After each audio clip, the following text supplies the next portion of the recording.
we knew that they would, when they made the law, they was going to make it that the whites would have more advantage than blacks.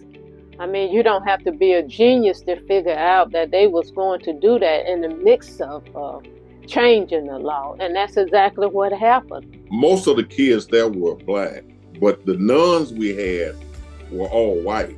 From its start in 1823, my home county of Gadsden was and still is the only majority black county in Florida. Growing up in Macon, Georgia at that time, all of the schools were segregated.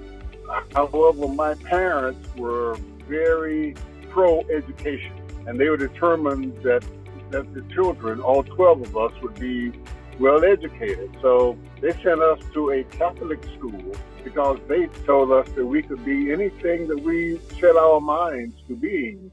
The society around that school was still very highly segregated.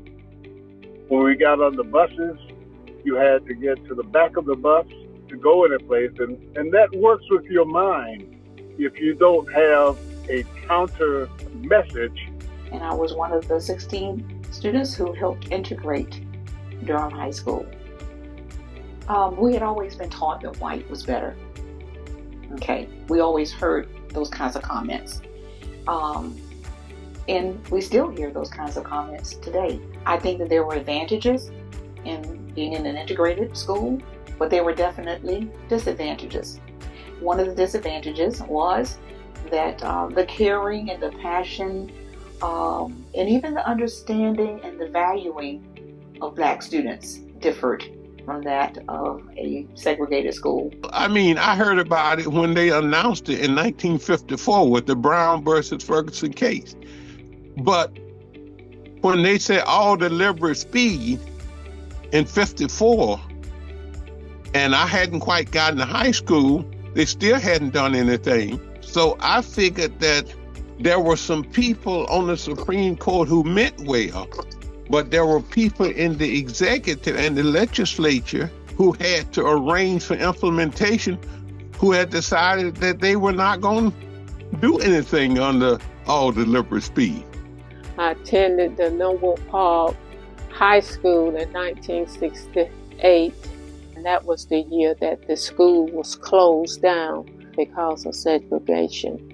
You know, they was upset that their children had to go to a white school. They felt the same way I did. Why can't some of them come to our community? The number of black students gradually increased up through my 11th grade, which was 25% black.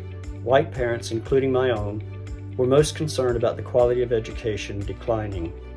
I had just my senior year remaining, so they left me in public school while my 3 younger siblings moved to a newly formed all-white private school. I think the black students, in terms of my integrated experiences, the black students tended to hover and be close because we were such a small group, and we felt protective of each other. Of course, black students wanted to eat together. And I can remember many times the teachers would say, why don't you children go to another table? We were always expected to do the integrating years. And even today, when I went back for my 50th anniversary from high school, and of course all of the black students who were there, of course we hovered and we were so glad to see each other because all of us are in different places. And we had someone who actually came, why don't you all come and mingle with the rest of us? That same feeling came back. Why is it that we are the ones who have to venture out? Why not venture over to our table? You knew there were disparities, but I don't even recall at Ballahustle getting into discussions about integration and segregation because it just was a way of life then. And so I went to all white schools through the 7th grade. Then the federal court stepped in and said, you got to go faster. So in the 8th grade, the whole school system was integrated in a token way. And I don't remember any major incidents until the 11th grade when a group of white students staged a walkout for a few days. I didn't worry about going to a white school or an integrated school. And in fact, it benefited me from being in an all-black school because my relatives, my teachers, my principals, and my mentors all told me, said, when you get out there, don't be fooled. They're going to see you as Black first and not as a high school graduate or college graduate or what. You're Black first.